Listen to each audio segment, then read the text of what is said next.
19h30 et c'est l'équipe du dimanche qui s'installe, pilotée par Abdoulaye Baro. Beaucoup d'invités ce soir, mes consultants Siaka Koulibaly et Idriss Ouedraogo, l'un des meilleurs spécialistes en communication de la place qui va nous rejoindre d'un moment à l'autre. Et puis, nous avons également le vice-président du Conseil supérieur de la communication, Abdelaziz Bamogo, qui viendra nous parler de cette réglementation de la période de pré-campagne. Et avec nous également le secrétaire, le coordonnateur national adjoint du mouvement Sens qui a été officiellement lancé ce dimanche. Voici pour les invités ce soir. Mesdames, Messieurs, bonsoir et bienvenue au 7 Info, le journal du dimanche. Pour commencer.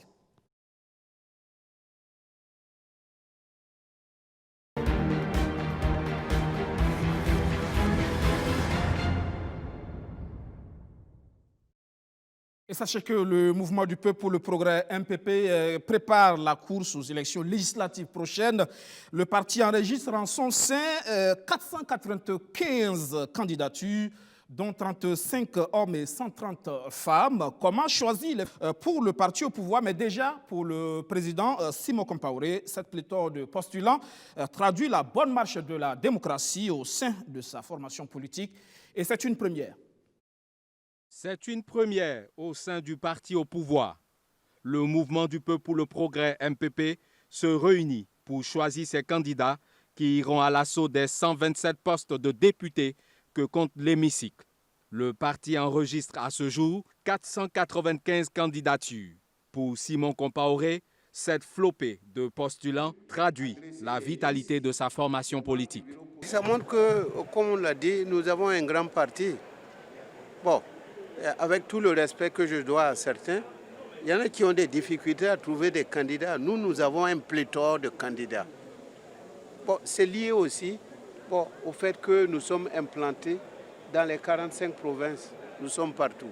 Et donc, nous avons des militants qui ont des aspirations et des aspirations légitimes. Parmi ces candidats, Olivier Sanou. Ce dernier a décidé volontairement de se retirer de la course à la députation. Et voici la raison.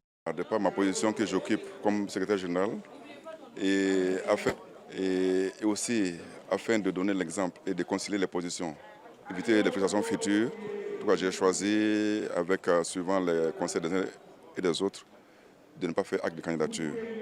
On note parmi les 495 postulants, 130 candidatures féminines, soit un taux de participation de 26%. Dans les 45 provinces du pays, les différents dossiers de candidature seront soumis à un collège provincial d'appréciation. Enfin, et il y a ceux qui veulent que Roch-Marc Christian Kaboré reste au pouvoir. Ils se sont toirés avec un score soviétique au président sortant. Il n'aura pas de second tour à l'élection présidentielle de novembre prochain. Roch-Marc Christian Kaboré va rafler toutes les voix selon l'Alliance Soleil du Progrès. Ce sous-regroupement de l'APMP est confiant. Les Burkinabés resteront fidèles à celui qu'ils qualifient de champion du développement. Le monsieur que vous voyez là, Roch-Marc Christian Kaboré, le travail qu'il a fait pendant les 5 ans, les Burkinabés ne sont pas prêts à le lâcher. Je vous l'ai dit, cette année-là, l'élection présidentielle, notre camarade, il va passer à être un score au moins 80,5%. Il a tout fait pour ce pays-là. Les Burkinabés ne sont pas ingrats. Ils vont le voter. L'Alliance Soleil du Progrès reste convaincue. L'actuel locataire du palais de Kossiam est celui qu'il faut pour un Burkina plus émergent. Pour l'ASP, notez l'insécurité et la fronde sociale, le candidat du MPP accomplirait son programme à 100%.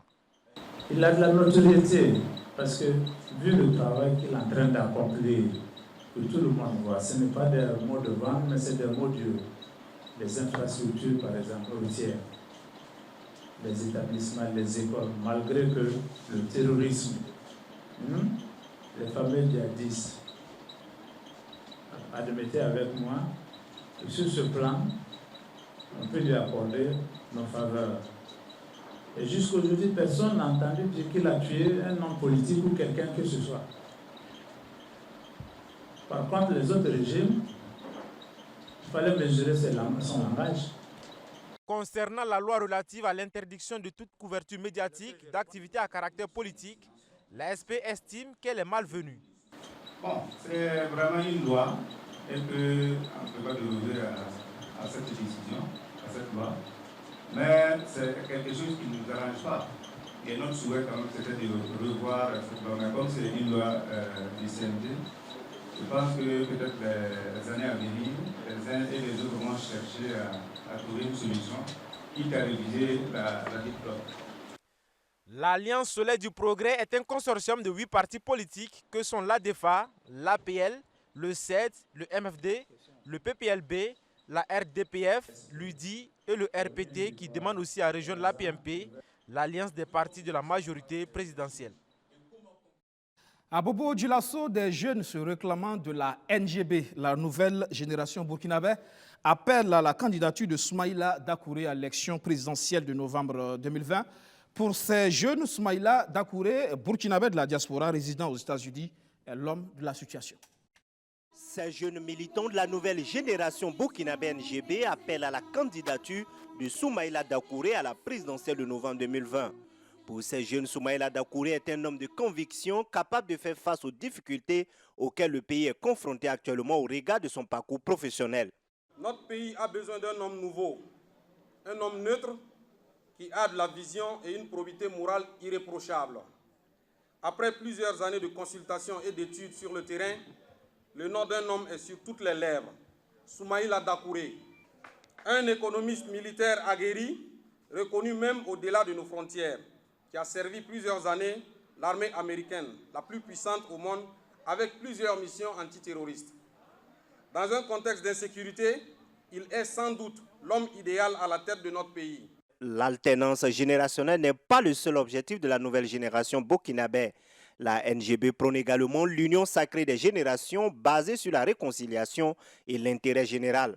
Avec lui, vous allez découvrir des gens nouveaux, rigoureux qui ne traînent pas des casseroles au service du développement. Nous ne venons pas pour tout casser, mais pour terminer ce que l'ancienne garde politique a commencé avec un élan et une nouvelle vision. Déjà, tout le monde peut deviner les mots qui s'imposent lorsqu'on parle du Burkina actuel. Le terrorisme, l'insécurité, les exécutions sommaires, la stigmatisation, la crise sociale et la corruption. L'homme que nous vous proposons est un homme de conviction, doublé d'efficacité indiscutable. Pour Amadou Karambiri, il est temps de passer la main à la nouvelle génération de dirigeants. Il lance donc un appel solennel à leur leader Soumaïla Dakouré afin qu'il puisse se présenter à l'élection présidentielle du 22 novembre 2020. Nous demandons solennellement à Soumaïla Dakouré de se présenter à l'élection présidentielle du 22 novembre 2020. Nous lui demandons d'accepter notre demande avec humilité et honneur de porter cette lourde responsabilité pour relever le défi de notre génération. Conquérir le pouvoir par les urnes, la jeunesse fonde beaucoup d'espoir sur cette candidature gagnante. Jeunes de la nouvelle génération du Burkina Faso, nous avons le choix entre continuer à subir ou s'assumer et récupérer le pouvoir exécutif dans un cadre normatif du pouvoir du peuple, par le peuple et pour le peuple. Soumaïla Dakouré est né le 9 mars 1980. Il est engagé dans l'armée américaine depuis 2011. Au Burkina Faso, Soumaïla Dakouré est un riche commerçant affilié à la Chambre de commerce et d'industrie du Burkina. Si Soumaïla Dakouré accepte cet appel à la candidature, ces jeunes militants de la nouvelle génération lui promettent un soutien sans faille à l'élection présidentielle de novembre 2020. Annoncé depuis quelques semaines, il est là, le sens, le mouvement politique, servir et non se servir. Présenté officiellement ce dimanche 2 août à Ouagadougou, c'est l'ancien porte-parole du ballet citoyen, Maître Guy Hervé Kam, qui en est le coordonnateur national. Le sens sera aux élections législatives, mais pas à la présidentielle. De la société civile à la politique, il n'y a parfois qu'un pas à franchir. Et Guy Hervé Kam, ancien porte-parole du ballet citoyen, ne fait pas exception. Convaincu que dénoncer la mauvaise gouvernance, comme il le faisait en tant qu'acteur de la société civile, ne suffit pas à changer la donne, il décide alors d'entrer en politique pour faire bouger les lignes.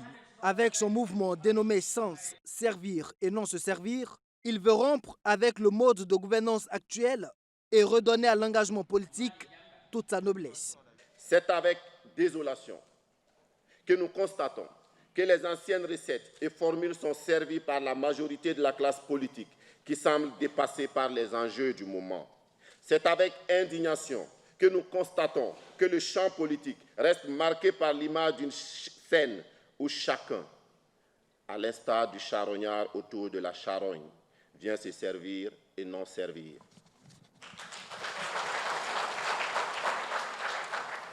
Notre mouvement Sens, résolu à rompre avec cette façon de faire la politique, s'engage à s'investir pour ce changement auquel nous aspirons tous. Rien qu'hier, nous disions « plus rien ne sera comme avant ». Il nous appartient donc de prendre nos responsabilités, de sortir de notre confort de simple spectateur qui attend et qui subit le cours de l'histoire, pour prendre le risque de l'acteur qui affronte les défis et qui gagne. Le timing choisi pour porter le parti sur les fonds baptismaux n'est pas fortuit. Guy Hervé Kam et ses camarades comptent susciter des candidatures indépendantes aux prochaines élections législatives. Pour la présidentielle, en revanche, le Sens veut prendre le temps de grandir. Le mouvement Sens est un mouvement d'ensemble qui a pris une décision, c'est de soutenir, de susciter et de soutenir des candidatures aux élections législatives. Sur la question de la présidentielle, le mouvement Sens estime pour l'instant que notre ambition n'est pas de prendre le pouvoir pour le pouvoir.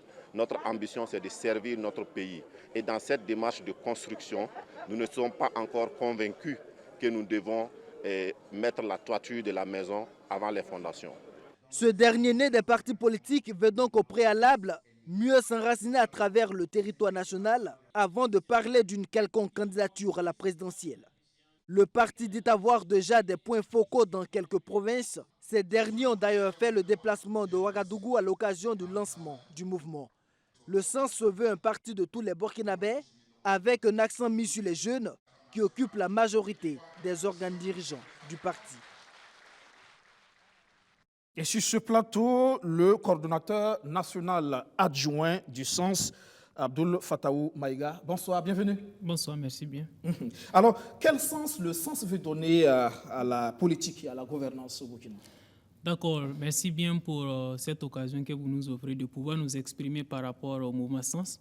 Alors, le sens que nous voulons donner, c'est simplement de donner le vrai sens au mot servir. Parce que nous considérons que le fait de s'engager en politique, c'est le degré extrême de charité qu'un citoyen puisse offrir à son pays. Donc pour nous, on vient pour servir le pays et pas pour se servir. Donc c'est le vrai sens de ce mot servir que le mouvement Sens vient pour donner. Servir sans se servir. C'est ça. C'est un jeu de mots qui laisse... oui. On s'interroge, vous savez que l'image qu'on a aujourd'hui de la politique au Burkina est suffisamment ternie. On attend de voir sur le terrain, mais là, on a du mal justement à avoir la clarté de ce que vous donnez comme sens. D'accord, justement, le sens ici, c'est de dire aux citoyens que ce n'est pas parce qu'on voit que le domaine politique est sale qu'il faut se résigner et attendre que les autres puissent partir. Si on le fait, il y a des professionnels de la politique qui vont s'accaparer du domaine et qui vont toujours faire ce qu'ils ont fait et on ne pourra pas avancer. Pendant longtemps, on a espéré, on a attendu en vain que le changement puisse arriver. Mais on s'est rendu compte que tant qu'on est chez nous, on est assis, on ne fait que de la critique facile, on ne pourra jamais arriver à ce changement-là. Il faut forcément que les citoyens puissent s'engager et servir le pays. C'est ce que nous voulons offrir comme voie. Vous n'êtes pas des hommes neufs, vous étiez déjà dans la société civile, comme on l'a dit. Est-ce que vous êtes propre? Ce que nous constatons, c'est que, étant dans la société civile, on ne peut pas tout changer. Il y a forcément des problèmes dont les solutions requièrent le pouvoir. Tant que vous n'avez pas un pouvoir décisionnel, il y a des problèmes qu'on ne peut pas résoudre. Donc la société civile, pendant longtemps, on a été là, mais on a constaté que tous les plaidoyers, tout ce qu'on a fait comme action, c'est encore insuffisant puisque la situation des Burkinabés ne s'améliore pas véritablement. Donc, convaincus de cela, nous nous sommes dit, il est mieux maintenant de franchir le pas pour aller en politique. Vous avez donc des responsables comme M. Guy Hervé Kam, qu'on le veuille ou non. À un moment donné, dans le cadre de la société civile, vous avez impacté ce qu'est le Burkina aujourd'hui. Est-ce qu'on peut dire que vous êtes des hommes propres, capables d'apporter l'alternative, parce que même dans la société civile, vous avez travaillé sur la matière politique et quoi qu'on dise, quelque part, certains de vos membres sont comptables de ce qu'est le Burkina aujourd'hui. Bon, moi, je vais laisser, nous avons un pouvoir judiciaire, la justice qui va s'occuper de tous les problèmes. Si on dit qu'il y a un Burkinabé, un citoyen qui apparaît sale, et on va laisser la justice gérer la question. Je ne m'y connais pas dans le domaine. Tout ce que je sais, c'est que tout citoyen de ce pays peut offrir quelque chose à la nation. Et quand il décide de le faire, il faut justement le laisser. Il va offrir ce qu'il a pour le pays. Alors, vous savez que la société civile, c'est un espace. La politique, c'est autre chose. C'est des coûts. C'est aussi des moyens qui vont avec. Et comme je l'ai dit, avec une certaine image pas du tout bien. Est-ce que vous pensez pouvoir changer les choses beaucoup plus que ce que vous avez fait déjà en tant qu'acteur de la société civile? Est-ce que vous pensez véritablement pouvoir changer la donne par rapport à ce concept de la scène politique aujourd'hui? La réponse que je vais vous donner, c'est la réponse que Nelson Mandela a donnée. Il a dit que ça a toujours paru été impossible jusqu'à ce qu'on puisse le faire. C'est-à-dire que quand on voit quelque chose, on se dit non, c'est impossible. Jusqu'au jour où on va le réaliser, qu'on va se rendre compte que c'est possible. Le chemin est risqué, on est conscient de ça. Mais la solution, ce n'est pas de rester et de regarder parce que c'est risqué. Justement, la vie même, c'est un risque. Et il faut prendre l'aventure et pouvoir s'adapter au fur et à mesure pour avancer. Est-ce que vous ne pensez pas que vous arrivez un peu trop tard? Dès demain, lundi, on rentre en pré-campagne, c'est la dernière ligne droite. Vous pensez déjà que les Burkinabés vous connaissent déjà suffisamment pour vous faire confiance? Alors, nous avons une stratégie tout à fait différente d'approche des Burkinabés. Ça veut dire, avant que le mouvement ne soit lancé, il y a eu un préalable, un travail qui a été fait en amont pour pouvoir implanter, avoir des structures à l'intérieur du pays et s'assurer qu'effectivement, nous serons prêts aux dates prévues. Donc, pour cela, le travail de base a été déjà fait. On n'a plus besoin forcément de pouvoir faire encore de la propagande médiatique par rapport à ça. Parce que depuis longtemps, je vais dire, c'est pas seulement cette année. L'idée a commencé il y a longtemps. On a préparé un peu au fur et à mesure jusqu'à ce qu'aujourd'hui on a lancé. Ça veut dire que nous sommes sûrs que nous avons une base sur laquelle nous partons. Vous savez que les législatives, c'est un rendez-vous entre des hommes et des bases également. Est-ce qu'à ce niveau, vous pensez être suffisamment enraciné, avoir ces bases-là, ou bien vous pensez que le discours seul suffit à convaincre? Non, nous sommes sûrs que nous avons ce qu'il faut pour pouvoir justement réussir ces élections législatives-là. Ce n'est pas pour rien que les jeunes ont été impliqués dans les structures, en fait dans le bureau national de ce mouvement. C'est pour que nous puissions en fait justement compter sur ces jeunes-là qui ont attendu pendant longtemps et qui voient que la situation ne change pas. Nous leur disons, il faut sortir et vous prenez justement vos cartes et vous allez voter. Votez ceux-là que vous pensez qu'ils peuvent véritablement changer la situation de ces pays. Donc, ce travail de base a été fait puisque nous avons travaillé déjà dans les sociétés civiles, on a travaillé dans les structures associatives. Quand même, il y a eu un réseautage qui a été fait de fond en comble avant qu'on puisse venir lancer le mouvement. Donc, sur cela, nous sommes sûrs, nous sommes rassurés. Chaka Coulibaly, le sens, finalement, est là. Et des organisations de la société civile, des acteurs de la société civile, donc, qui franchissent le pas. C'est une très bonne chose, non? Oui, a priori, la symbolique est là, à savoir que des acteurs qui ont agi déjà sur la scène publique au titre de la société civile essayent maintenant les voies politiciennes. C'est à retenir. Il s'agit maintenant de voir en quoi est-ce que ces passés des sociétés civiles va être plus utile ou moins utile quand ils seront en politique. C'est là Au moins, on va peut-être s'attendre à une nouvelle pratique de la politique. Théoriquement, ils seront beaucoup plus proches des valeurs de protection des deniers publics, de l'anticorruption, des pratiques démocratiques en général. Mais comme on le dit, c'est encore théorique puisqu'ils sont passés de l'autre côté. Et de l'autre côté, il y a un autre mode opératoire, il y a d'autres enjeux. Est-ce qu'ils vont pouvoir préserver les valeurs défendues dans la société civile lorsqu'ils sont en politique maintenant? En plus de cela, il faut maintenant s'interroger quelle est l'offre spécifique que le sens apporte par rapport à ce qu'on connaît déjà. Et surtout, Au moment où ils apparaissent, on sent que déjà la pole position est déjà dessinée, avec des grands partis qui se sont déjà exprimés, ont déjà désigné leurs candidats pour la course présidentielle. Est-ce que c'était vraiment la bonne stratégie de créer maintenant ou de s'atteler à un des ténors en place avant? Bon, ce sont des questions stratégiques qui restent à régler et on verra dans les jours à venir, lorsque le sens va déployer le contenu de l'offre qu'il tient à proposer aux Burkinabés, est-ce qu'il y avait de la pertinence ou pas finalement? Pour l'instant, on pourrait s'en tenir peut-être à ce slogan ou à cette vision servir et non se servir. Mais il faudra vous voir justement à l'œuvre. Là, il faudra peut-être qu'on vous fasse confiance, on verra peut-être à l'Assemblée nationale.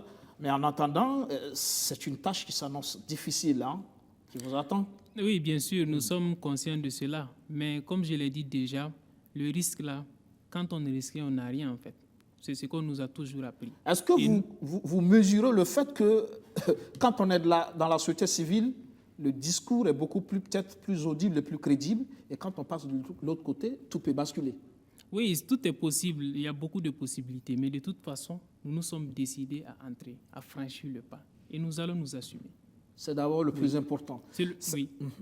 Et quand on dit que la jeunesse ne s'engage pas, c'est aussi ça le bel exemple, voir effectivement des acteurs de la société civile qui décident de franchir le pas. De ce point de vue, c'est assez clair. Hein, on a beaucoup parlé de changement générationnel, de changer le personnel politique, de modifier les modes de la gouvernance du pays à l'heure actuelle. Donc, c'est une des pistes, c'est effectivement d'amener des acteurs nouveaux. Et là, je pense que nous sommes bien servis maintenant, avec toute cette armada des jeunes qui se lancent à travers les partis politiques. Je pense qu'on a le contingent suffisant pour que le peuple puisse choisir ces changements générationnels ou pas. Donc déjà, de ce point de vue, c'est une bonne chose. Maintenant, il reste à voir, est-ce que ces jeunes présentent des paramètres plus favorables pour la gouvernance et pour le développement que les anciens? Et ça, il va falloir le démontrer avant, parce qu'ils n'auront pas un chèque en blanc. D'accord. Merci, Siaka. Merci, Abdoul Fatao Maïga. Vous êtes le coordonnateur national adjoint du Sens. On va vous souhaiter bonne chance. Merci bien. Merci. Vous restez avec nous pour la suite de cette info. À partir de demain, 3 août, c'est la période de pré-campagne justement qui s'annonce. Eh bien, sachez qu'elle est réglementée par le CSC, le Conseil supérieur de la communication. C'est presque un blackout total sur la matière politique qui est quelque peu imposé aux médias. On en parle avec, dans un instant, un représentant du Conseil supérieur de la communication, la personne donc de son vice-président, Abdoulaziz Bamogo. Mais avant, un sujet qui sera beaucoup débattu au cours de la campagne présidentielle qui s'annonce, c'est bien le foncier, le logement. Pour les travailleurs de l'ONEA, c'est le ouf de soulagement. Grâce à un partenariat avec la société immobilière Abdoul Service International, ils ont reçu leur villa cette semaine. Le rêve est devenu une réalité pour la mutuelle des travailleurs de l'Office national de l'eau et de l'assainissement, ONEA. Bientôt, ses membres arrêteront de payer le loyer. Leur cité qui était en projet à Abdoul Service International il y a de cela 1 an est maintenant prête. Le promoteur immobilier leur remet les clés afin qu'ils puissent aménager dans leur nouvelle villa. Vous voyez, aujourd'hui, les maisons sont là. On a pris un peu de retard compte tenu de la situation internationale. Mais au finish, le résultat est positif, tout le monde est content. Les gens ont regardé, ont eu le temps de venir visiter leur maison, faire les observations, les corrections ont été apportées et je pense que c'est vraiment un projet réussi. Ce sont les dernières clés qui viennent d'être remises. Depuis plus de 3 mois déjà, il y en a qui sont dans leur maison.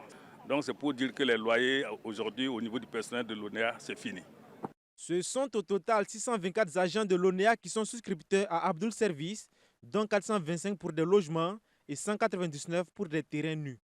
Tous sont aujourd'hui satisfaits et le travail a été réalisé avec professionnalisme selon la société classée meilleur promoteur immobilier de l'Afrique de l'Ouest. Et vous savez que pour avoir un logement au Burkina aujourd'hui, ce n'est pas facile. Mais avec Abdoul Service International, les partenariats avec nos banques, vous avez la possibilité d'avoir un logement d'une année à 10 à 15 ans. Ça vraiment, ce n'est pas appelé à n'importe quelle société de le faire. Nous remercions Dieu quand même d'avoir nous donné cette chance.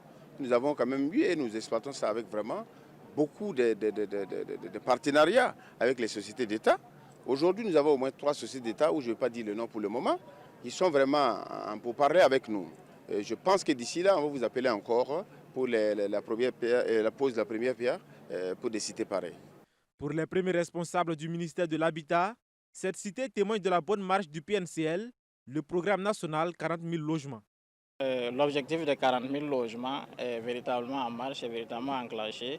Et avec cette initiative de ce matin où nous avons autour de un peu plus de 600 logements, nous ne pouvons qu'être fiers et se féliciter et s'encourager, et surtout encourager le promoteur pour que les initiatives de ces gens-là puissent être pérennisées. La cité Onea est située au quartier Zaktouli de Ouagadougou. La nationale de l'eau et la Sonabel sont déjà à pied d'œuvre pour sa viabilisation. L'eau et le courant seront très bientôt une réalité. Eh bien voilà, nous parlons donc à présent de réglementation de la pré-campagne avec le Conseil supérieur de la communication. Son vice-président, Abdoulaziz Bamogo, est avec nous. Bonsoir, M. Bamogo. Bonsoir, Ruben Guébré. Merci de répondre à notre invitation. C'est moi qui vous remercie pour l'invitation. Voilà. Que dit le législateur sur la notion de campagne électorale déguisée dans l'article 68 bis de la loi Que dit exactement le législateur? Il ne dit rien. Il dit seulement que dans la période de 90 jours précédant les élections, la campagne déguisée est interdite. C'est tout ce qu'il dit. C'est tout ce que le législateur En fait, dit. c'est toute la délicatesse de la question parce que, si vous voulez, le législateur demande maintenant au Conseil supérieur de la communication de préciser les contours, de dire ce qu'on appelle campagne déguisée. Et c'est ce que vous avez fait justement. Quelle est la compréhension que le CSC a de cette notion de campagne électorale déguisée? C'est prendre le fond de la décision de la loi. Parce que derrière, ce que le législateur voulait, c'est de dire qu'au moment où la campagne va commencer, il faut que l'ensemble des partis en compétition soient sur un pied d'égalité. Donc, il faut empêcher que pendant ces 90 jours qui précèdent la période de campagne-là, qu'un candidat prenne de l'avance sur son camarade. Donc, tout ce qui peut être comme activité qui va lui permettre de se promouvoir en tant que candidat, qu'on interdise ça. Donc c'est sur cette base donc, que le CSC a pris la décision pour dire que dans cette période-là, toute activité susceptible de soutenir un candidat, que ce soit un parti politique, un individu ou une organisation d'indépendants, toute activité qui pourrait soutenir un candidat en tout cas, est interdite. D'accord. Alors, donc, à partir de demain, lundi 3 août, tout cela est réglementé. Et justement, cette réglementation, vous l'avez présentée cette semaine aux partis politiques et aux médias. Exactement. Exactement. Dites-nous le contenu. Qu'est-ce qu'on retient? Ce qu'on retient, ce qu'on a expliqué, c'est que, si vous voulez, pour les médias, il s'agit de faire en sorte que, même si les partis politiques ou les candidats organisent des activités, que eux, en tant que médias, ils fassent attention de peut-être rendre compte d'une activité ordinaire, mais ne pas promouvoir, ne pas faire la partie qui est éventuellement une propagande électorale. Donc, toutes les activités, notamment des ministères, de tout type d'acteurs, continuent d'avoir lieu, y compris pour les partis politiques. Maintenant, pour les médias, c'est aux médias de faire attention dans le travail qu'ils ont à faire. S'il y a une dimension électoraliste dans l'activité, c'est à eux de faire l'effort de mettre cette dimension-là en marge de leur traitement de l'information. Si je vous suis, est-ce que vous êtes en train de nous dire que ce n'est pas interdit la couverture des activités des partis politiques, mais c'est juste les activités qui ont un rapport avec la campagne? Oui, les activités qui ont un rapport avec la campagne, qui ont un rapport avec les candidats, et tous ceux qui sont en compétition, même si ce n'est pas un parti politique, même si c'est une organisation de la société civile qui organise une activité, par exemple, pour marquer son soutien à un parti ou à une organisation, ce volet-là aussi est interdit. Mais c'est dire que dans cette activité-là, par exemple, ce qu'on essaie d'encadrer, c'est par exemple ceux qui ont, par exemple, des fonctions qui pourraient éventuellement utiliser les fonctions-là au cours de cette période-là pour faire leur propre campagne parce qu'ils sont candidats éventuellement. Donc, dans ce cas de figure-là, on dit, non, l'activité peut se mener. Si c'est par exemple l'administration publique, ça peut se faire. Mais c'est aux médias de faire attention pour ne pas se laisser entraîner dans la campagne déguisée. Il faut qu'on soit clair sur les termes. Quand vous dites faire attention, ça veut dire quoi? On couvre, par exemple, le CFOP qui organise généralement chaque semaine mardi CEFOP, des conférences de presse pour s'exprimer sur la gouvernance. Est-ce que ça veut dire désormais ça, c'est interdit pour les médias? Si ce n'est pas interdit, si ce n'est pas une activité de nature à promouvoir un candidat, ce n'est pas interdit. Ça veut dire que le CEFOP qui organise une conférence de presse pour dénoncer un problème de gouvernance, il n'y a pas de problème, les médias peuvent couvrir. Oui, il n'y a pas de problème. Même l'activité des partis politiques, l'activité d'information sur leurs activités, d'annonces, de communiqués n'est pas interdite. Ils peuvent annoncer leurs rencontres et autres consorts. C'est les aspects propagandistes qui sont interdits. Est-ce qu'un parti politique, je veux dire le MPP, ou je prends un parti de l'opposition, l'UPC ou le CDP, ou la NAFA, ou l'ADF-RDA, qui organise une conférence de presse pour dénoncer la gestion du pays, on met ça sur le coup de la campagne déguisée ou c'est une activité qui peut être couverte? Bon, là, vous voyez que ça commence à rentrer dans des aspects, ça va demander de l'analyse. Dans ce cas de figure-là, à mon sens, pour le parti ou quoi, eux, ils peuvent mener leur activité. Si vous voulez la rencontre avec les organisations, les partis politiques et puis les médias, c'était surtout pour dire les partis politiques vont continuer à faire leur activité. Leurs activités ne sont pas interdites. Ce qui est interdit, c'est au niveau de l'activité des médias.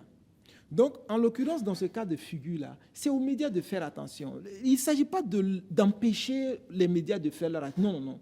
C'est de leur dire, il faut faire attention. Les activités que vous allez couvrir là, faites attention, s'il y a un volet campagne électorale là-dedans, il ne faut pas que ça transparaisse dans votre couverture. Monsieur Philippe Cédra, la loi parle de campagne électorale déguisée. Exactement. Mais comment on dissocie la dimension déguisée quand un parti politique de l'opposition organise une activité au cours de laquelle il dénonce la gouvernance du président Roch Kaboré? Est-ce une campagne déguisée, oui ou non? Si c'est un parti en compétition électorale, ça voudrait dire qu'il faut beaucoup faire attention à ça. Faire attention.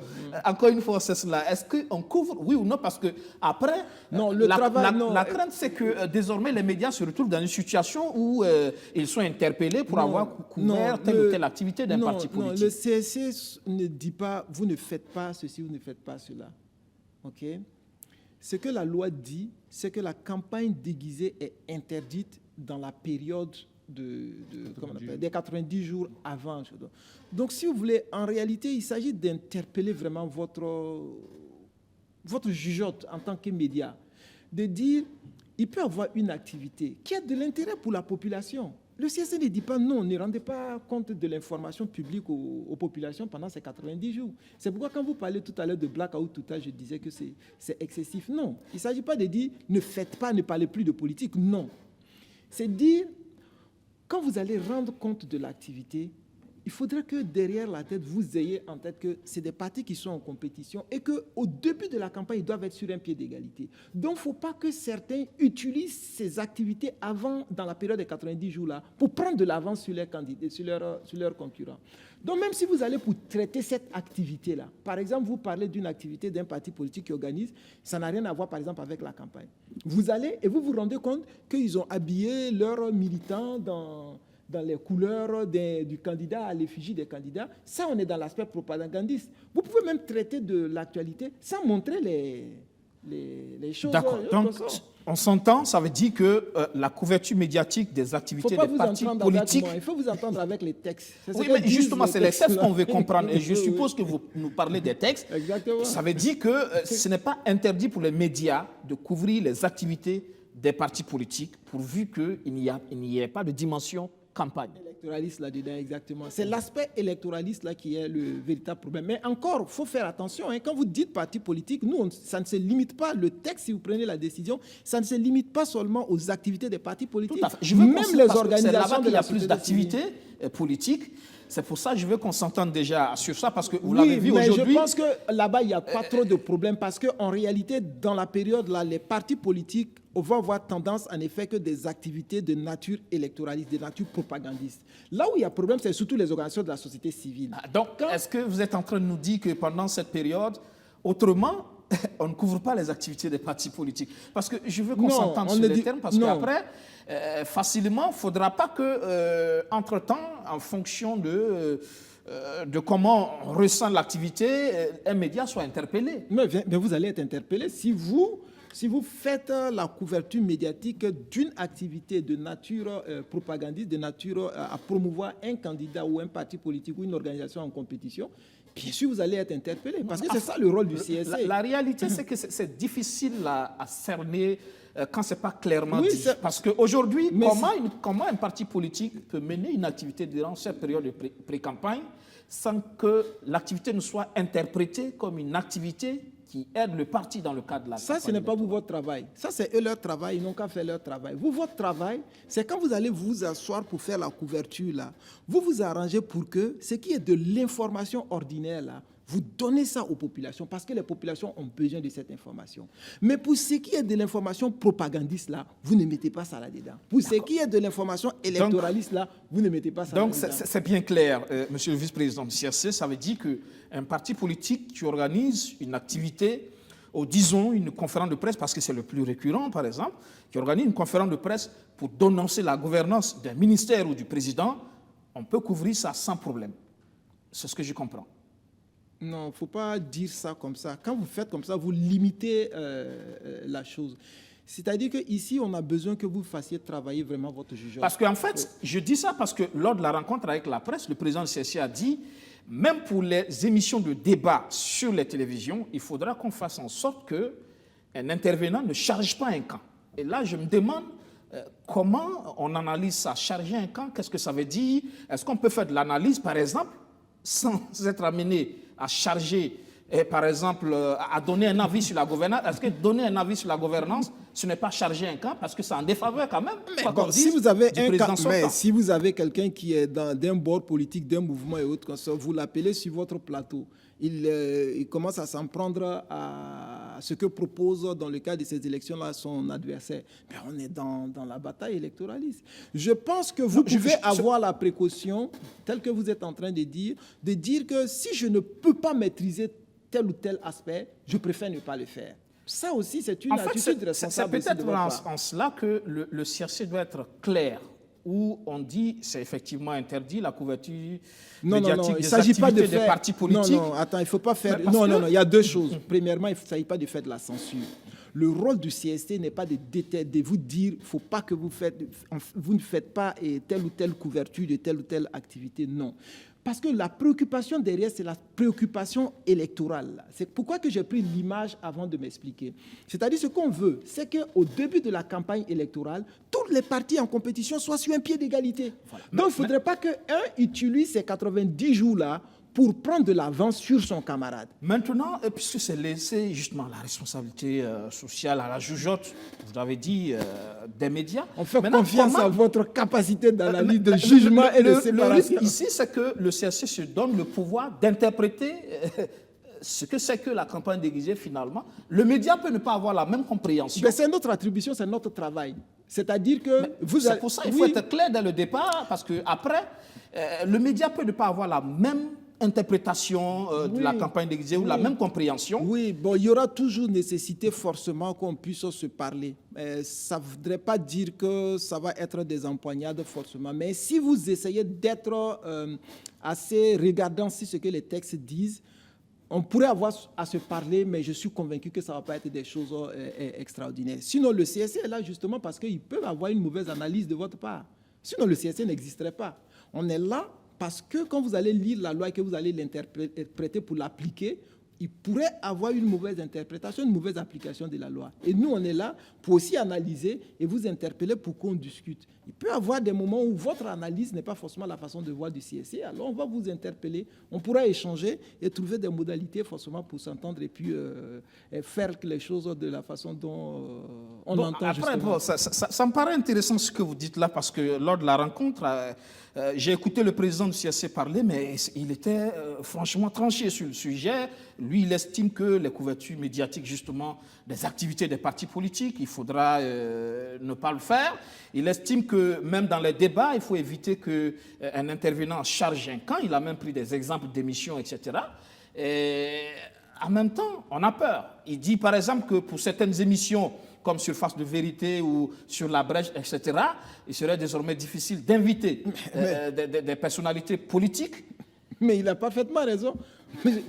Parce que comment est-ce que vous allez le faire? Si vous invitez par exemple des partis politiques qui sont en compétition, comment vous allez faire qu'ils ne parlent pas de son projet de campagne sur votre plateau? Ça risque d'être impossible. Le journaliste peut s'arranger à ce qu'il ne cherche pas un candidat. Si vous pouvez le faire, nous on vous suit en tout cas. C'est pour ça que je demande, parce que est-ce que charger la gouvernance, c'est-à-dire il y a toujours un président qui est au pouvoir, et il y a des ministres, il y a un exécutif qui fonctionne. Est-ce que critiquer le travail de l'exécutif, du président, peut être vu comme une façon de desservir un camp? Je n'en sais rien, mais quand vous allez le faire, nous, on va vous suivre. Et puis, s'il y a problème, on va vous interpeller. Seulement, je pense que si tu as en face de toi un candidat et qu'en face de lui, son candidat opposé, c'est quelqu'un qui gouverne, bien sûr, si il attaque, il est dans le jeu électoraliste pour se positionner ou pour porter atteinte. Le débat entre deux, par exemple, candidats aux idées opposées, c'est pas interdit. Ah oui, comment ça, c'est pas interdit? Ça va être difficile pour vous de pouvoir le faire. Si tu as deux candidats qui vont... Comment est-ce que tu vas faire pour qu'ils ne parlent pas de leur parti politique? C'est pour ça que je veux qu'on soit clair. Ça veut dire qu'à partir de demain, il est interdit d'inviter des hommes politiques sur les plateaux. Dans le texte, ça ne se dit pas de cette façon-là. Mais nous, on pense que c'est à vous de pouvoir juger pour dire que si le plateau, vous allez le faire et que vous ne pouvez pas faire en sorte que des gens ne parlent pas de leur activité électoraliste, c'est plus responsable pour vous de ne pas tenir ça. Autant dire clairement que c'est interdit. C'est plus simple, non, monsieur le vice-président? Non, on travaille avec vous. C'est-à-dire, nous, on dit, voici ce que dit la loi, et compte tenu de ce que dit la loi, voilà ce à quoi vous devez faire attention. Maintenant, nous, on pense que vous aussi... Parce que vous admettez que c'est presque impossible, donc autant dire clairement que c'est interdit. Oui, mais c'est vous qui allez prendre la décision d'interdire ça, mais ce n'est pas nous qui allons l'interdire. Pourquoi vous avez peur de vous assumer? Non, ce n'est pas peur de s'assumer. Je veux dire qu'il ne faut pas faire une censure inutile, quoi. C'est-à-dire, par exemple, quand vous dites certaines activités, par exemple, sur les partis politiques ou sur la gouvernance, certaines choses peuvent se dire comme informations dont le peuple a besoin. Ce n'est pas dire qu'à cette période-là, les informations politiques vont cercer sur les médias. Si on a besoin de ces informations politiques... Vous savez pertinemment, par exemple, qu'un parti politique qui est engagé dans cette bataille électorale, qui organise une conférence de presse et qui tire à boulet rouge sur la gouvernance actuelle, ça dessert forcément le pouvoir. Nous, ce n'est pas pouvoir ou pas pouvoir qui nous préoccupe. C'est l'aspect électoral là, qui nous préoccupe. Mais ça relève de l'aspect électoral, oui ou non? C'est la question qui est là. Oui, si c'est deux candidats qui sont en train de s'affronter ou si c'est quelqu'un qui est membre d'une organisation ou d'un parti politique ou d'un représentant d'un candidat qui s'en prend à un autre, on est dans l'aspect électoral. Gouvernance. C'est-à-dire, sur cet aspect-là, ce qui nous préoccupe, ce n'est pas l'aspect gouvernance, c'est l'aspect électoraliste. C'est l'aspect, celui-là, il est en compétition face à celui-là. Quelle que soit l'angle sur lequel il le prend, c'est l'aspect électoraliste qui nous préoccupe. Donc, si je vous comprends, un parti politique ou une organisation de la société civile qui sort dans les médias pour dénoncer le fait qu'il n'y ait pas de route dans son quartier, dans un quartier quelconque, ou le fait qu'il y a une mauvaise gestion des ressources dans tel ou tel ministère, ce n'est pas un problème, les médias peuvent faire écho de cela. C'est de l'information. Moi, je ne dis pas comme ça. Moi, je pense que c'est vrai que vous essayez de prendre les choses de façon extrême, mais au sens de... Justement, il faut savoir à quoi s'en tenir, c'est surtout ça. Oui, mais quand vous allez faire, le CSC va observer aussi et puis va vous interpeller. Nous voulons éviter de nous faire interpeller par le CSC. Oui, mais il faut prendre dans l'esprit ce qu'on veut. C'est-à-dire qu'il ne faut pas que ça serve un candidat ou ça desserve un candidat. Pour qu'au début de la campagne, tous les candidats soient sur un pied d'égalité.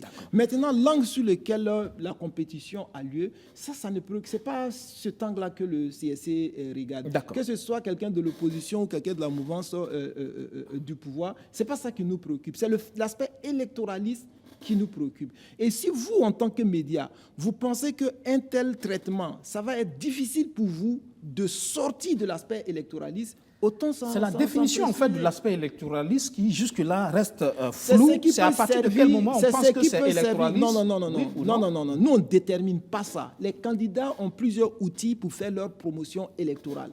Ce que nous disons, c'est quelque chose qui peut servir la cause d'un candidat. Voilà. Si quelque chose peut servir un candidat, voilà, c'est ça. Ça reste encore flou. J'évolue un peu, monsieur le vice-président. Par exemple, l'esprit de la loi, on le savait, c'était surtout pour, à l'époque, sous Blaise Compaoré, on attend l'approche des élections pour procéder à des inaugurations d'infrastructures, par-ci, par-là, de routes, d'écoles, etc. L'esprit, c'était un peu aussi de réguler tout ça, d'éviter justement. Parce que quand on inaugure une infrastructure, admettons-le, ça sert les intérêts, par exemple, du président sortant. C'est un peu ça aussi. Pourtant, si on regarde un peu le règlement du CSE, on a l'impression que, puisque vous dites que les inaugurations, on peut toujours continuer à les couvrir. Les ministères peuvent faire les activités. Par exemple, un ministre qui organise un CACEM dans son ministère pour dire que le bilan il est reluisant, on a atteint tel chiffre, tel bilan. Si le bilan est reluisant, forcément, ça sert le président sortant. Oui. Mais ça, on peut le couvrir. Si l'activité a lieu, le ministère a l'autorisation d'organiser son activité et de faire couvrir son activité par les médias. Les activités des ministères continuent. En tout moment, il n'y a pas de restriction à ce niveau-là. Mais c'est vous, ce n'est pas les organisateurs, c'est vous en tant que médias qui allez couvrir là. C'est sur vous que nous avons notre observation. Vous pouvez couvrir, mais s'il y a un aspect électoraliste là-dedans, faites en sorte que cet aspect-là ne passe pas sur le média. L'aspect électoraliste, encore une fois. Donc, l'inauguration d'une infrastructure, il n'y a pas d'aspect électoraliste dans ça.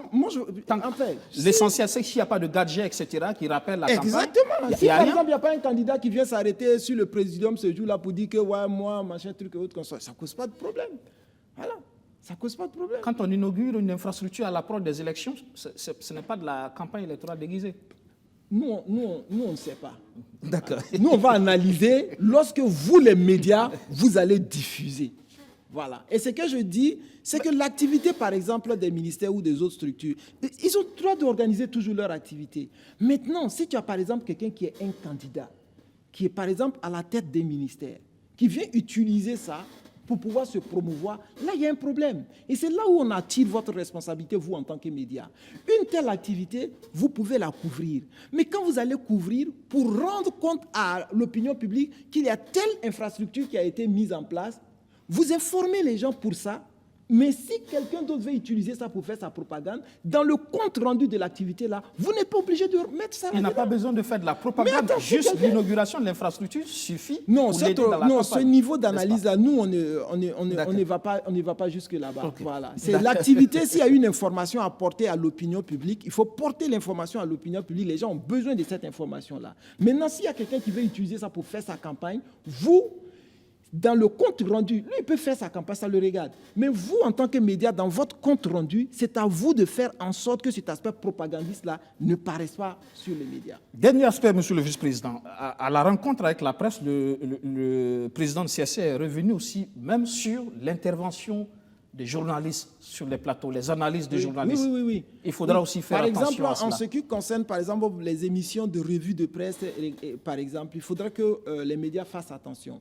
Parce que si on dit, par exemple, que vous ne devez pas rendre compte des activités électoralistes des candidats, vous ne devez pas aussi, dans vos revues de presse, par exemple, rendre compte de ce que d'autres médias auraient fait comme compte rendu d'activités propagandistes. Donc, il faut faire attention à ça. Normalement, ces mêmes médias sont soumis au même texte, la presse écrite aussi. Oui, c'est pourquoi on dit que dans une telle revue, il faudra que vous ne teniez compte que des médias qui sont, si vous voulez, autorisés.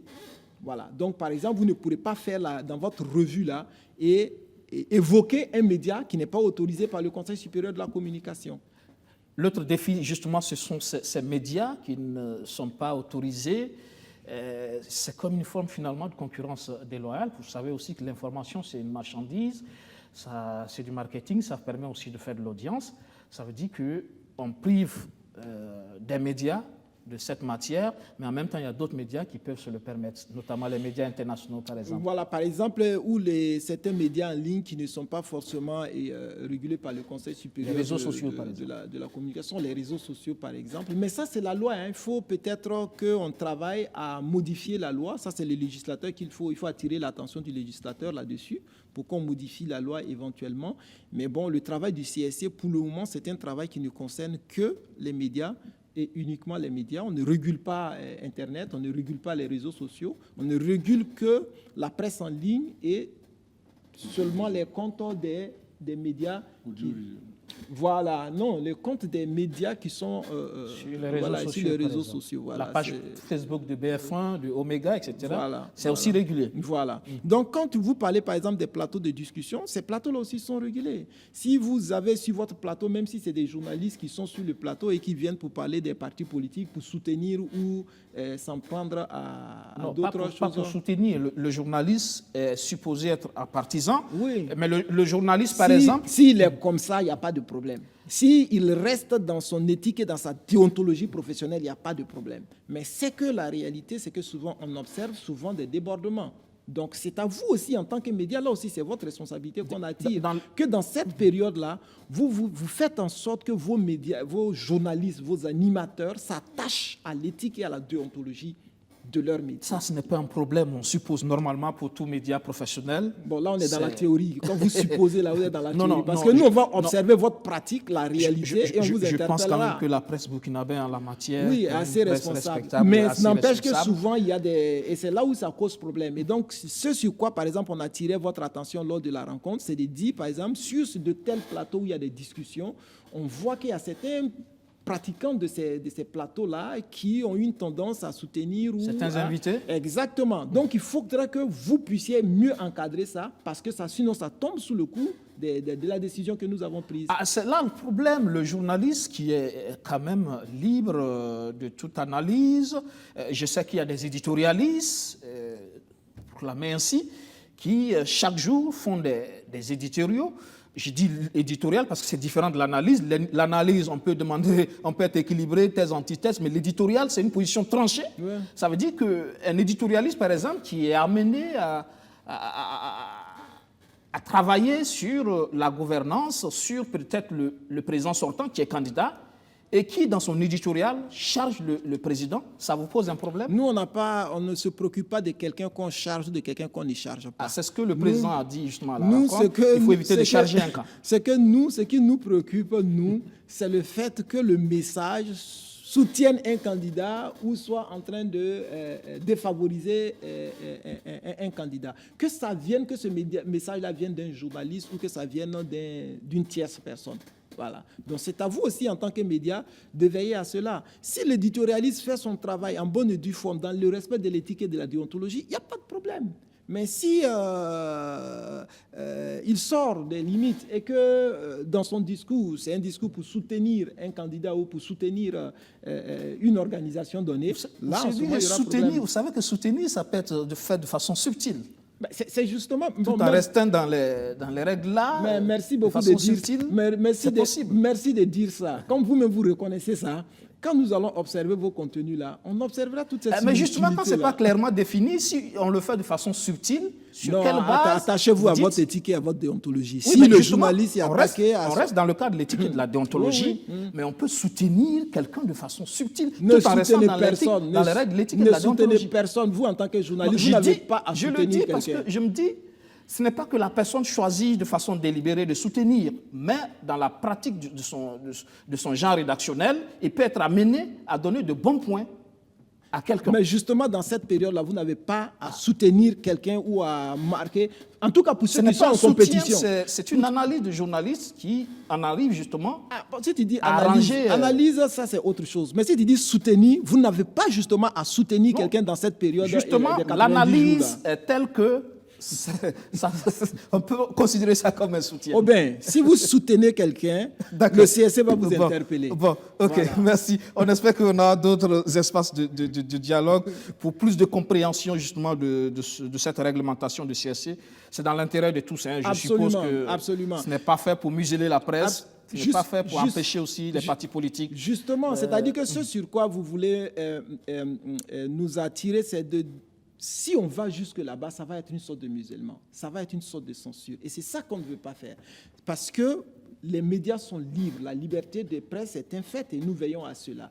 Donc on dit, voici notre préoccupation, voici ce à quoi on veille. Et on vous appelle, vous maintenant, à prendre tout le sens de votre responsabilité dans cette élection. De dire que c'est à nous de faire notre travail pour que tous les candidats soient sur un pied d'égalité. Et nous aussi, on va observer. Ce n'est pas une bagarre entre le CDC et les médias. On va observer. Si jamais il y a un petit souci, on vous appellera, on discutera, on vous dira voilà comment nous, on voit les choses. Ça porte peut-être atteinte à ce principe-là. Voilà comment éventuellement il faut réarranger les choses pour que la contribution des médias au jeu électoral là, soit quelque chose qui favorise l'effectivité du jeu démocratique dans notre pays. Alors, Idriss Ouedraogo, vous êtes spécialiste en communication, on le sait. Une campagne électorale, c'est aussi beaucoup de communication. Est-ce que cette pré-campagne, malheureusement, cette loi-là n'empêche pas c'est quand même une période, cette pré-campagne, assez propice quand même pour éclairer l'opinion sur justement des votes éclairés, non? Est-ce que ce n'est pas un peu dommageable quand même que ça soit régulé de la sorte? Ça saute aux yeux que la loi met l'autorité dans des situations difficiles, mais le CSC est dans son rôle d'appliquer la loi. Mais dans le fond, il y a au moins deux problèmes. C'est qu'il y a l'imprécision des termes qui fait que c'est difficile. À la limite, on revient jusqu'à la ligne éditoriale, jusqu'à la clause de conscience du journaliste. On ne peut pas descendre jusqu'à ce point-là. Donc l'imprécision met dans une position d'inconfort. Mais il y a l'autre aspect. Qu'est-ce qu'une campagne électorale sans la vente de ses idées, sans le marketing de ses idées? Et les professionnels de la communication qui sont bien représentés ont quand même un ensemble d'outils à leur disposition. Et curieusement, nous avons une loi qui dit à un pan de l'économie, à un pan de professionnels, voici ce que vous ne pouvez pas faire. En son temps, comme vous rappeliez, il y a des éléments qui ont prévalu à la prise de ces lois-là. Mais aujourd'hui, il urge de les changer. Les partis politiques ont introduit certains changements, mais je pense que parmi les choses urgentes à changer, il y a cette loi-là. Elle est antiprofessionnelle, elle est même anachronique par rapport aux sciences de la communication. Vous ne pouvez pas aller dans un marché d'idées en soustrayant des instruments importants. Qu'est-ce qu'une campagne sans un personal branding? Comment on met en valeur une personnalité? Qu'est-ce qu'une campagne sans des relations publiques, c'est-à-dire l'ensemble des mécanismes des sciences, des actions de sympathisation? Comment est-ce qu'on met en valeur? Et moi, je pense qu'il est temps, plus que temps, qu'on se mette au diapason des autres pays. Vous ne pouvez pas former jusqu'au doctorat en communication et dire à toutes ces compétences de ne pas exercer le summum de leur science. C'est dans la subtilité. Que la loi permette au Conseil supérieur de rester dans son rôle traditionnel. On peut réguler par rapport au timing, on peut réguler par rapport à la diffamation et les autres choses, mais on ne peut pas sortir une loi d'exception dans la période électorale. C'est difficile à mettre en œuvre et c'est même une intrusion dans les organes. Les organes ont d'autres paramètres pour vivre. On ne peut pas permettre au Conseil supérieur, justement pour respecter cette loi-là, de demander aux journalistes d'être les arbitres, que tout le monde soit sur la même liste, sur la même ligne. Celui qui ne peut pas être candidat, il n'est pas obligé d'être candidat. Il y a un ensemble de moyens, de dispositions, de stratégies qu'il faut mettre en œuvre pour gagner une campagne. Et on ne peut pas castrer toutes ces personnes qui doivent être les plus viriles en fait, de notre communauté pour porter l'État plus haut. Donc, je résume, ce n'est pas une aberration, mais c'est une lacune de notre loi qu'il faut rapidement, en urgence même, rectifier. Peut-être que ceux qui l'ont conçu avaient une préoccupation. Il est temps d'associer des professionnels des théoriciens et des praticiens de la communication pour dire en période électorale, voici ce qu'on peut faire. C'est un championnat, tout le monde n'est pas admis à cela. Celui qui ne peut pas prendre le départ, qu'on ne prenne pas les plus forts, qu'on les retienne en laisse pour que les autres viennent les rejoindre. Voilà. Aziz Bamogo, on imagine que ce n'est pas de gaieté de cœur. Hein, non, j'allais dire sans commentaire. C'est-à-dire, peut-être qu'il faut laisser cette élection se tenir, parce qu'en réalité, quand la décision a été prise, on a eu une élection, c'est en 2015. Mais la loi avait connu un début de mise en application quand le coup d'État est venu et qui a suspendu ça. Donc ça fait que la loi n'a véritablement pas été expérimentée. Cette année, en 2020, ça sera la première fois que nous expérimentons véritablement cette loi-là. Donc c'est le lieu pour nous d'expérimenter et d'en tirer toutes les conclusions. Tout ce débat qui se mène là, j'allais dire, on est plus ou moins d'accord. Peut-être qu'il aurait fallu, il y a peut-être 5-6 mois, effectivement poser le débat au niveau du CRC pour interpeller déjà les acteurs politiques sur, justement... J'en sais rien certainement, mais nous, en tant que CSC, nous sommes seulement chargés d'appliquer. Parce que ça semble avoir surpris tout le monde, même les partis politiques. Non, ça n'a pas surpris tout le monde, et surtout même pas les partis politiques, quand vous les entendez, ça semble surpris non, surtout pas les partis politiques. Parce que ce sont les partis politiques qui ont adopté cette loi. Oui, mais surpris par votre compréhension, la compréhension du CRC, l'interprétation du CRC de la loi. Pas la compréhension.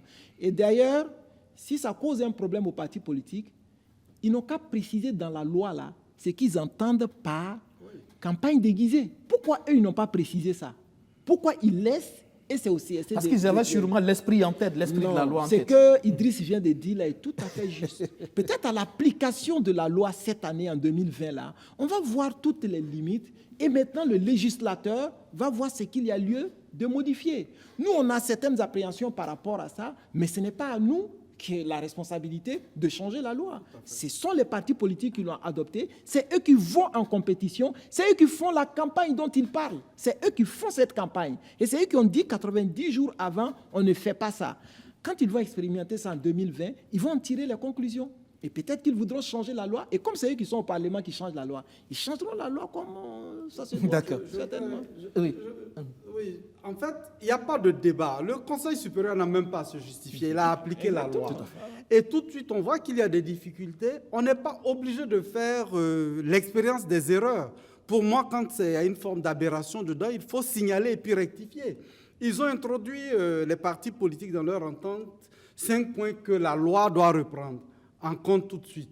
Pour moi, pour équilibrer, si on peut l'introduire, qu'on introduise, parce qu'il n'y a pas du nouveau. On leur demande de revenir au canonique, de s'aligner sur ce qu'est la communication, et puis quand on libère le Conseil supérieur pour d'autres préoccupations plus intéressantes. Mais en même temps, pour préciser, ce n'est pas la campagne qui est préoccupée par, c'est la période de 90 jours avant la campagne. Donc, quand on rentre dans la période de la campagne, cette interdiction en vérité, cette période est plus importante parce qu'après, quand on est en campagne, c'est le folklore. Écoutez, nous, on n'en sait rien. On pense que ce sont les partis politiques. C'est moins impactant. Ce sont les partis politiques qui le savent plus que nous. Et c'est eux qui ont adopté cette loi. C'est rapidement un mot sur cette loi. Oui. Moi, donc, à partir de vos échanges, je perçois qu'il y a déjà nettement une différence entre la loi, le code électoral, entre le règlement même adopté par le Conseil supérieur de la communication et l'interprétation qu'en a fait le président à la rencontre. Je pense que c'est ce qui a suscité vos réactions. Et quand on écoute Bamogo, apparemment, il ne s'agit pas du tout de ce à quoi vous avez pensé. Donc ça, c'est déjà un élément qu'il faut retenir. Donc concrètement, nous allons au réel. C'est le règlement qui a été adopté par le CSC qu'il faut prendre en considération. Si d'aventure, il y a dans ces règlements même des insuffisances qui posent problème à la profession de journaliste ou des médias, la loi existe pour qu'on puisse la contredire. Et en ce moment, vous attaquez le règlement devant le Conseil d'État, devant le tribunal administratif, qui, lui, va interpréter ces règlements en relation avec la loi qui a été adoptée, mais aller au-delà avec la Constitution même. Donc pour moi, je pense qu'il n'y a pas vraiment de problème. Sans compter que dans la procédure, Bamogo, ici, s'étable toujours sur le fait qu'on y va, s'il y a des problèmes, on avisera. Donc, ça dit la procédure habituelle du CSC, c'est d'observer le jeu des médias et lorsqu'il y a une insuffisance quelque part, de toucher du doigt cette insuffisance-là et éventuellement de prendre une décision. Et vous le savez bien, quand on vous interpelle, vous expliquez, généralement ça s'arrête là. Mais parfois, ça peut aller jusqu'à ce que le CSE prenne une décision et cette décision est attaquable devant les juridictions. D'accord. Donc le CSE va jouer son rôle. En tout cas, la question surtout, c'est comment on interprète l'insuffisance en question. Revenir sur la notion de campagne déguisée, au départ, il s'agissait d'empêcher que celui qui a l'avantage, à savoir le gouvernant du moment, n'utilise justement cette période-là pour faire une campagne qui ne dit pas son nom. Effectivement, vous l'avez rappelé, au temps donc, sous la 4e République, qui continue aussi, mais sous un autre président, il concentrait certaines activités en ce moment-là, qui incluaient effectivement les inaugurations, mais aussi beaucoup de tournées dans les régions, etc. Donc, qui apparaissait effectivement comme une promotion du candidat qui était en train d'être faite. Et campagne déguisée signifie qu'il ne faut pas mener des activités qui normalement relèvent de la campagne, à savoir la promotion d'un programme ou la promotion d'un candidat au moment où on n'est pas encore en campagne. Voilà un peu l'esprit de la campagne déguisée. D'accord. Donc on s'en tient à ça. Ça veut dire qu'un citoyen, une organisation de la société civile ou un parti politique qui dénonce une gestion, une gouvernance, ce n'est pas de la campagne déguisée. Ça reste pas électoral. C'est pas électoral. Donc on va compter sur le CRC pour ne pas qu'aussi que les interpellations se fassent à la tête du client aussi.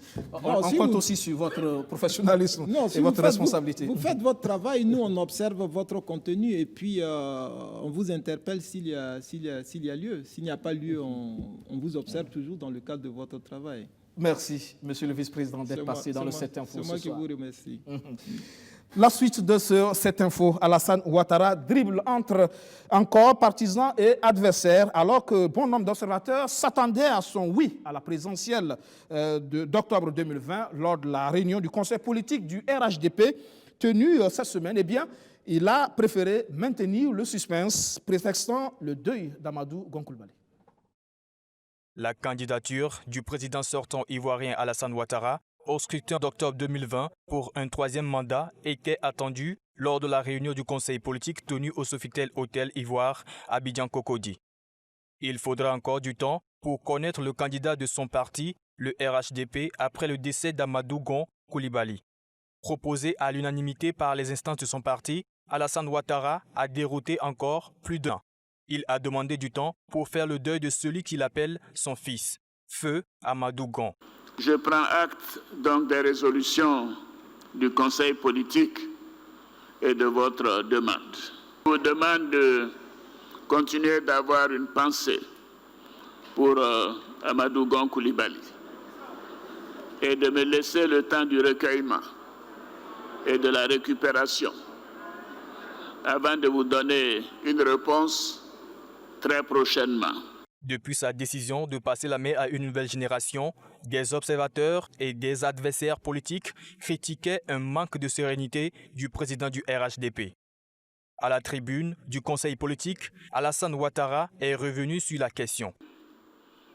Je vous ai indiqué le 5 mars, une semaine auparavant, à Yamoussoukro, que je croyais sincèrement au transfert du pouvoir à une génération de jeunes.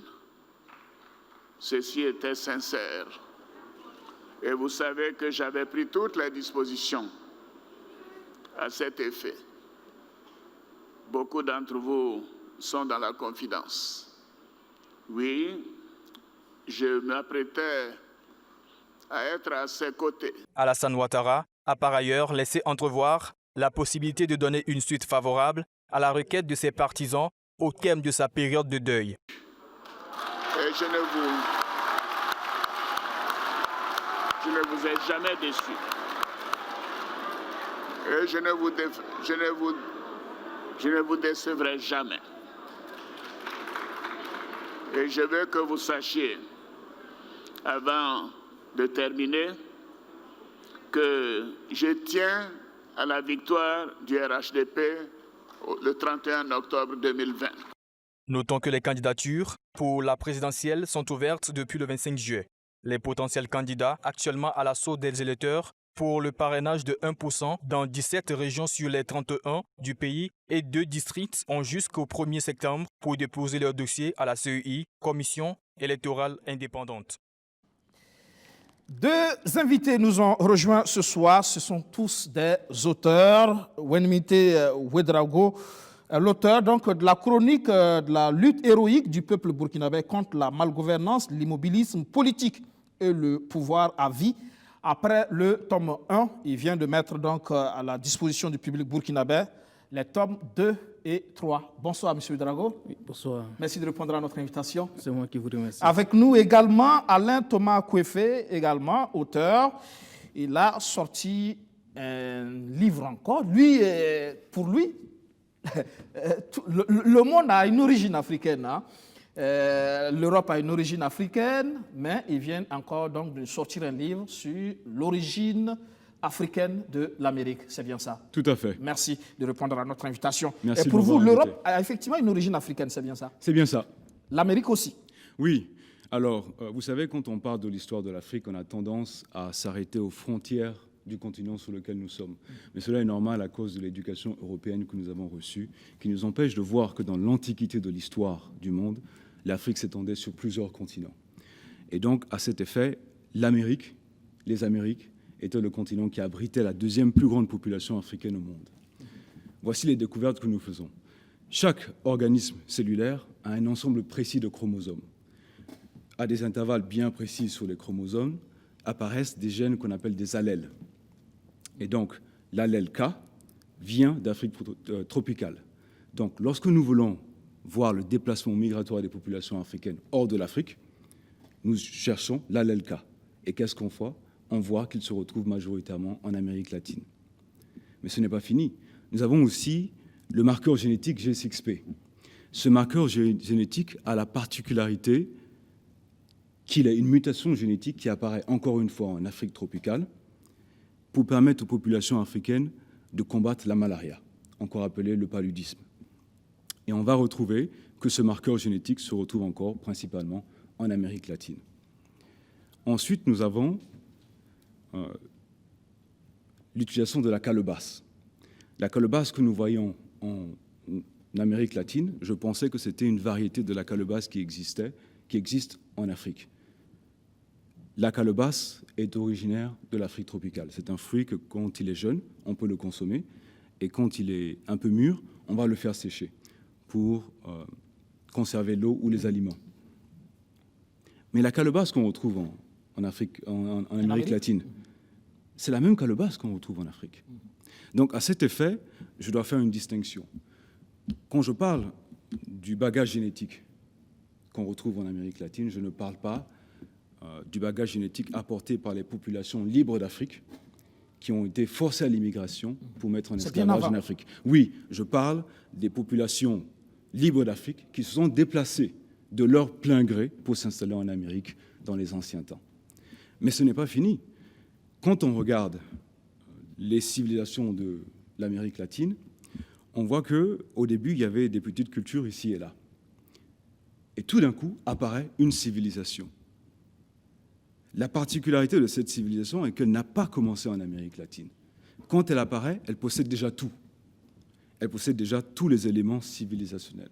Elle possède l'écriture, les mathématiques, la physique, la chimie, la médecine.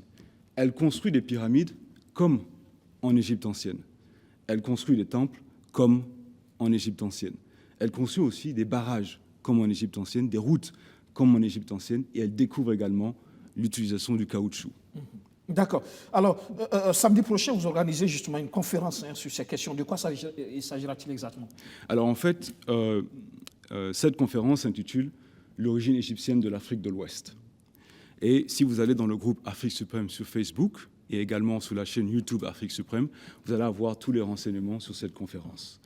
Si vous cliquez sur la première annonce, vous allez avoir toutes les informations sur la conférence qui s'intitule « L'origine égyptienne de l'Afrique de l'Ouest ». Pourquoi? Parce qu'en fait, les anciens Égyptiens ont écrit sur l'Afrique de l'Ouest. Donc voici un pan de l'histoire que nous n'avons pas, que nous ne connaissons pas. Pourtant, les hiéroglyphes parlent de l'Afrique de l'Ouest. Les hiéroglyphes, justement, parlons-en. Vous allez nous faire une démonstration de lecture des hiéroglyphes en quelques minutes, s'il vous plaît. D'accord. Alors ici, nous avons une graphie, et sous cette graphie, nous avons un ensemble de hiéroglyphes. La particularité de cette graphie est qu'elle représente le nom de famille d'un pharaon de l'Égypte ancienne. Donc je vais vous faire la lecture pour vous montrer la connexion, la profondeur de la connexion qui existait entre l'Égypte ancienne et l'Afrique de l'Ouest. Le premier symbole que nous voyons est un rond avec un cercle. Ce symbole, c'est le symbole du soleil. Mais on ne va pas le lire en premier parce que ce symbole, en fait, nous dit que cette personne est directement connectée à Dieu. On va le lire en dernier. Nous allons commencer la lecture avec le deuxième symbole, c'est-à-dire le tissu plié. Le tissu plié, en Égypte ancienne, se prononce S. Ensuite, nous avons le symbole communément appelé le Ankh. Donc nous avons S-Ankh, nous avons Sank. Ensuite, nous avons les bras levés, dans le sens d'une accolade. Les bras levés en Égypte ancienne représentent l'âme de la personne. Ce symbole se prononce Ka. Donc nous avons Sanka. Et ensuite, nous allons lire le symbole du soleil qui se prononce Ra. Donc nous avons Sankara.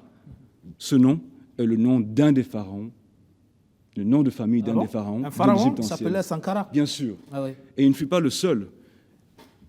Il est l'un des 30 pharaons de la famille Sankara qui ont dirigé l'Égypte ancienne. Voici la connexion que nous avons avec l'Égypte ancienne. D'accord. Merci. On viendra samedi prochain suivre cette conférence. Merci. Sur l'origine égyptienne, hein, égyptienne de l'Afrique de l'Ouest. Merci encore Alain Thomas Kouefi. Merci à vous. Passé dans le 7 Info ce soir. Merci. Avec nous également Wenmite Ouedraogo, auteur donc, de la chronique de la lutte héroïque du peuple burkinabé contre la malgouvernance, l'immobilisme politique et le pouvoir à vie. Comme je le disais tout à l'heure, c'est toute l'histoire récente du Burkina que vous retracez ici dans ces 3 tomes. Il a fallu 3 tomes pour pouvoir retracer cette histoire, visiblement. C'est exact.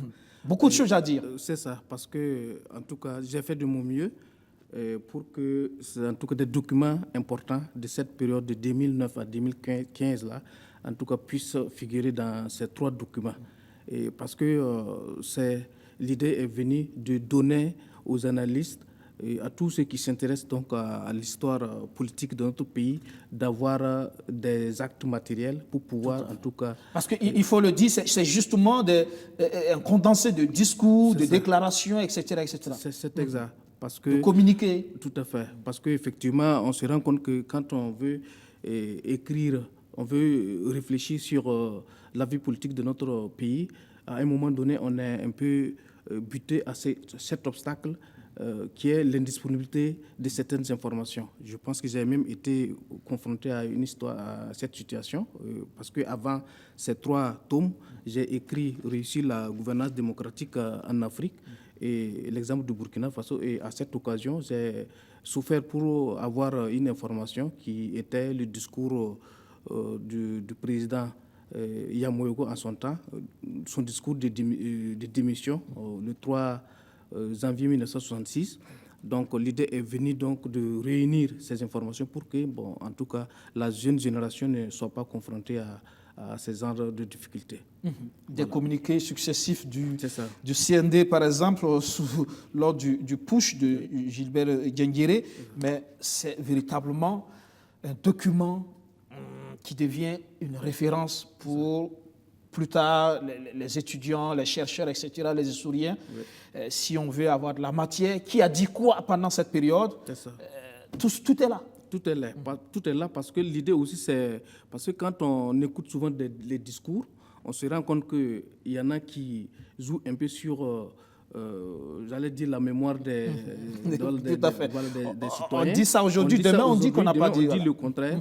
Et donc, bon, je me dis tout ça, c'est possible parce qu'il n'y a pas la preuve que l'intéressé a dit autre chose il y a de cela quelques années. C'est de la mémoire, on ne pourra pas truquer l'histoire, justement. Donc, en tout cas, l'idée, c'est de sauvegarder cette mémoire et que ça puisse, en tout cas, servir de repère pour la jeune génération et que ceux qui ont eu à tenir des discours, ceux qui ont eu, bon, pour ceux qui ont bien agi, que ce soit des exemples à promouvoir, mais pour ceux qui ont agi dans le mauvais, j'allais dire, en tout cas dans un sens qui n'est pas apprécié, que voilà, ces gens-là puissent rectifier le tir, parce que dans tous les cas, l'idée c'est de bâtir un Burkina voilà, où tout le Burkinabé s'y trouve, voilà, tout le Burkinabé trouve le bonheur. C'est une démarche assez intéressante quand même. Ce n'est pas l'analyse de l'auteur, c'est juste des documents authentiques sur cette période de l'histoire. C'est bien ce que j'ai compris. Il ne s'agit pas ici de réflexion sur ce qui s'est déroulé, mais plutôt de compiler les éléments qui permettent aux chercheurs, aux journalistes et aux analystes effectivement de disposer des informations sous leur forme authentique. C'est un travail extrêmement important qu'il fallait réaliser. Il faut donc le lui reconnaître et le féliciter pour cela. Cela va permettre à tout un chacun de pouvoir disposer de matières authentiques et pour pouvoir nourrir les réflexions qui vont venir. Oui, Idriss. Oui, rien à faire. Appréciable. Rien à dire, c'est totalement appréciable parce que notre pensée pour demain doit se nourrir de ce qui a été déjà produit. Et justement, pour ne pas falsifier l'histoire, il est intéressant d'avoir cela. Et cela me replonge il y a une trentaine d'années avec des propos de Maître Passeret Titenga qui disait en son temps qu'il n'avait même plus le temps de faire des analyses. Sa génération avait pour mission d'enregistrer pour les générations à venir. Il y a de cela 30 ans, il faisait ce travail immense pour la musique et c'est utile qu'on le fasse. Alors, il y a les œuvres comme celui. C'est important. Et c'est encore ou... vont emboîter le pas pour que voilà, l'histoire qui va démarrer à partir de 2015 soit consciente quelque part. Donc je vais m'adonner à d'autres noms. Voilà. En tout cas, pour l'instant, c'est ce que... Là, et les 3 tomes sont disponibles dans les différentes librairies de la place. Il y a la librairie Jeunesse d'Afrique, Mercury, il y a le centre de presse Norbert Zongo, à la librairie de l'université de Ouagadougou, Joseph Kizerbo, et voilà, au prix de 20 000 francs le tome. Donc 60 000 pour les 3 tomes. Ça vaut le coup, parce que c'est beaucoup de recherche. En tout cas, tout savoir sur l'histoire récente, ce que les acteurs politiques ont dit, ce que les organisations de la société civile ont dit, ce que des citoyens ont dit, tout est là dans 3 tomes chroniques contre la malgouvernance quand même. Kouefé, c'est également disponible, hein, vos livres. Oui, cet ouvrage est disponible à la librairie Jeunesse d'Afrique. Vous pouvez l'acheter au prix de 3 500 francs et je vous souhaite une bonne lecture. Merci, merci. Et encore samedi pour la conférence, c'est bien ça? Oui, c'est bien ça, Merci. samedi 8 à 15h. Merci. Malheureusement, on est en fin d'émission. On va s'arrêter là pour ce soir. On aura d'autres occasions de développer d'autres tomes, notamment la communication politique avec notre spécialiste en communication, Idriss Ouedraogo, qui est là. On aura un plateau pour ça, parce que c'est important aussi pour l'après-campagne qui s'annonce. Merci à toutes et à tous de nous avoir suivis. Excellent sur le programme sur BFM. Bonsoir.